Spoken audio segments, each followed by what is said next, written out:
اسمعوا حضموطة وقصروا ديالها صاحبي. اسمع البوليساريو راحت، القفطان راح، الشبيبة راحت، اللي ما راحش يحوس يروح، الجزائر راحت، جزائر جديدة. يا صحيبي انت كتقول جزائر جديدة، ولكن عمي تبور راه عنده رأي آخر. البلاد تباعت خلاص ما بقى والو.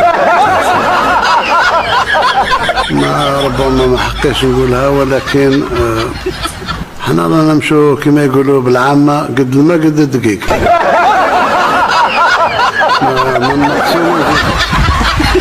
تلقاه موظف بسيط شاري دار في باريس، تبع شري دار في باريس، عارف شتا دار في بشار، كي دار شري دار في باريس.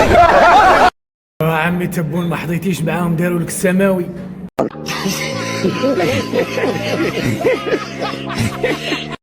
الجزائر اليوم بدات تبعد على منطقة الخطر. حتى هما عمي تبون كانوا جانين عليها السبوعة ولا كيفاش؟ أنا طيف، مستحيل إنه عدل، أنا مستحيل. البطالة نتاعنا حتى لو ما قدرناش نقضي عليها اليوم، نقضي عليها من على عامين ولا إن شاء الله، وهي على كل حال اليوم في مستوى فرنسا، الدول الأوروبية. اللهم يا ربي لا تحرمنا من عمي تبون، اللهم طول في عمره يا رب. مهم راه كيضحكنا وكيفوج علينا، الله يخليه. أحسن دولة في البحر الأبيض المتوسط عندها الثلاجة نتاعها ما فيها شيء جاي من الخارج.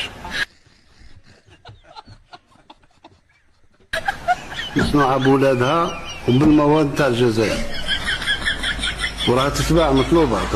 التلفزيون نفس الشيء. ما تديوش على عمي تبون، راه بارك في الكوزينة.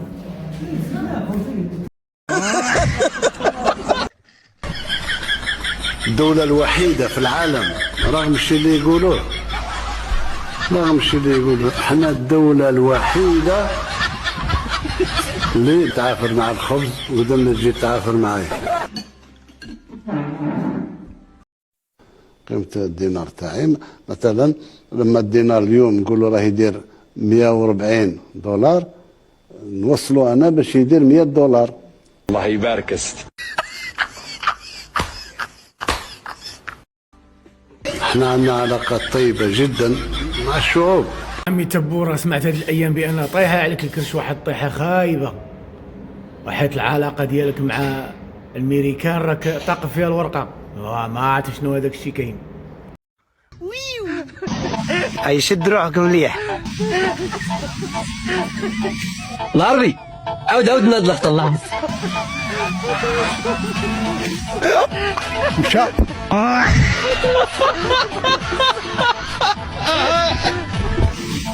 تا عمي تبون راسك قاصح صاحبي، اسمع الكلام وهني الوقت.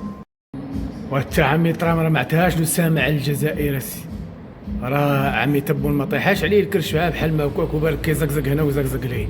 كاينه شي حاجه خويا كطيب ما عرفناهاش شنو هي، واش مسمنه ولا بيتزا. واه كي جاتك هضرت يا سي المونتاج، واش هادشي معقول ولا رانا هاك نخربق؟ كلامك على صواب أستاذ محمد. I demand explanations from Tebboune because I think Algeria possesses nuclear weapons. For years, our satellites have been detecting strange movements by people throughout the country each morning. They go out very early and stand for hours in front of grocery stores, and I suspect this is a diversion.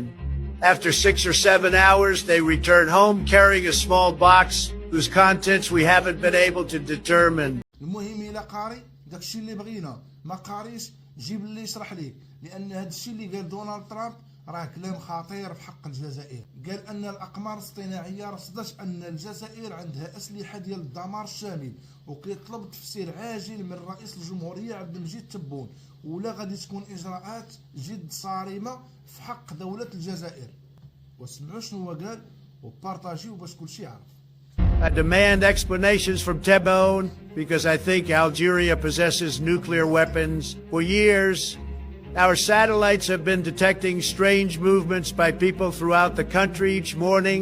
They go out very early and stand for hours in front of grocery stores, and I suspect this is a diversion. After 6 or 7 hours, they return home carrying a small box whose contents we haven't been able to determine. انت اش كدير؟ هذا الراس ديال من؟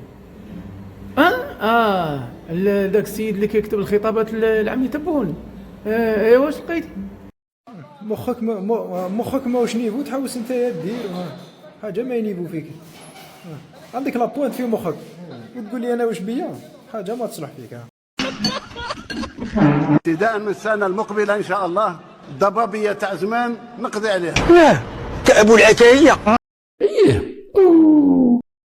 دير الشكر والفضل كيرجع لعمي تبون، يعني كيضحكنا وكينقص من الستريس ديالنا، وعلى حسب الاقوال ديالو الضحك كيطول العمر، فالله يطول العمر ديال عمي تبون. نشوفوا الراي ديال عمي تبون.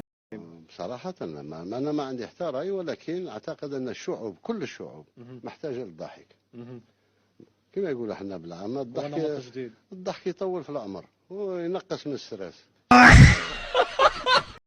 عمي تبور الوالده راه دعات معاك ودعوتها مقبوله، قالت لك 10 سنين اخرى ان شاء الله تحكم الجزائر. شحال زوينه.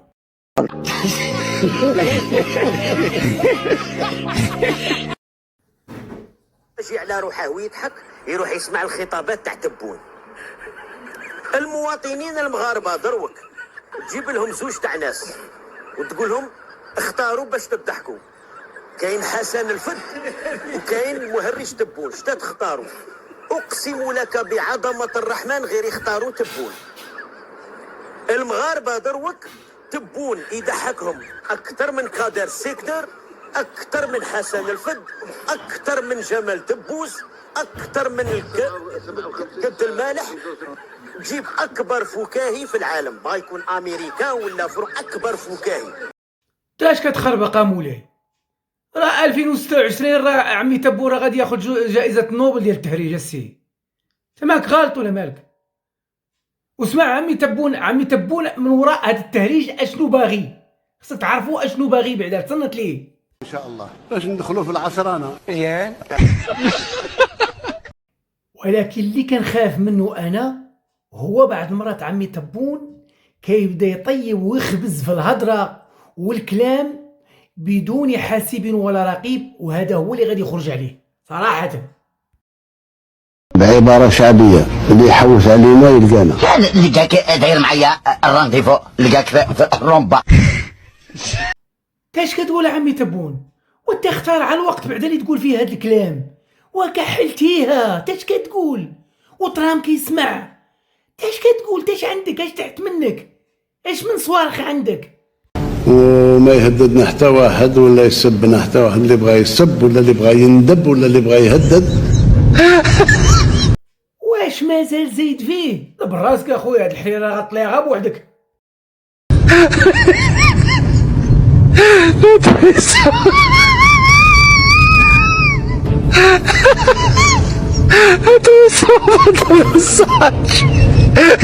ثم تعرفوا ان الجزائر مقصوده، ان الجزائر مستهدفه.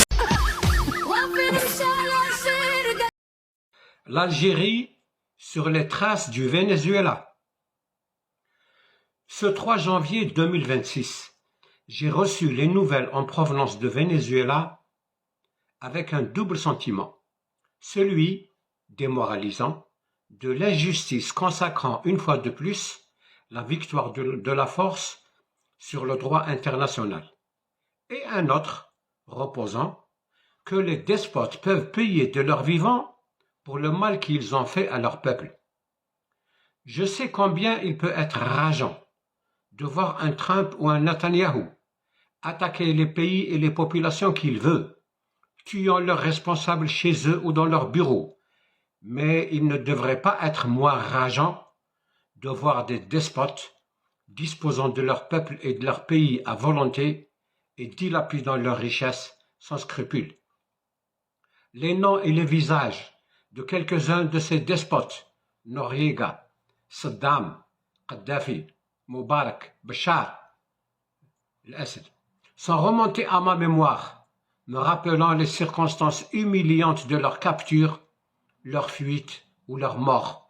Ces individus malfaisants ont été soutenus par l'Algérie, comme l'était Maduro jusqu'à aujourd'hui et comme le sera Kais Saïd jusqu'à sa chute. Pourquoi Maduro n'est-il pas mort les armes à la main, comme Salvador Allende au Chili en 1973? Pourquoi s'est-il rendu plutôt que mourir dans l'honneur et la fidélité à ses discours et ses fanfaronnades publiques? Parce qu'il n'était pas le héros pour lequel il se faisait passer devant son peuple crédule, mais un héros de pacotille, un haggar de sa population, un clown débile adorant amuser des admirateurs serviles. Pour moi, ce n'est pas la souveraineté du Venezuela qui a été frappée aujourd'hui, mais le droit divin de mal gouverner, incarné en la circonstance par un dictateur ignare qui a ruiné son pays, réduit sa monnaie à une monnaie de singe et chassé 10 millions de Vénézuéliens de leur pays. Quelques heures avant d'être capturé, Maduro recevait une importante délégation chinoise venue l'assurer de son soutien et discuter pétrole. Il venait aussi de donner une interview où il offrait à Trump tous les puits de pétrole vénézuéliens en échange de sa vie. هكذا إخواني أخواتي سينتهي الطغاة. يعني ما أراد أن يقوم به رئيس فنزويلا كذلك أراد حكام قصر مرادية أن يقوموا به مقابل يعني بعض الأمور اللي غادي تخلى عليها أمريكا وبعض الأمور اللي غادي تعود تبان الجزائر في عيون أمريكا وكأنها صديق حميم، وهذا ما عمره ما غادي يكون إخواني أخواتي، لأن أمريكا أولا ما صديقة حد ما كتعرف حتى شي حد. المهم نكتفي بهذا القدر إخواني أخواتي، وإلى فيديوهات قادمة إخواني أخواتي. وقبل خروجكم المرجو منكم إخواني المغاربة الأحرار ديروا المتابعة، تابونوا في القناة وديروا الإعجاب ديالكم، ولكن خليوا لي التعاليق ديالكم سواء فيها النقد سواء فيها أي حاجة أخرى، ولكم جزيل الشكر وأنا شاكر لكم جميعا، وراه كنشكر الجميع وراه كنجاوب الجميع على التعليقات ديالو، وراني فرحان بالتعليقات ديالكم وبالمسائل اللي كتكتبوا لي، وشكرا.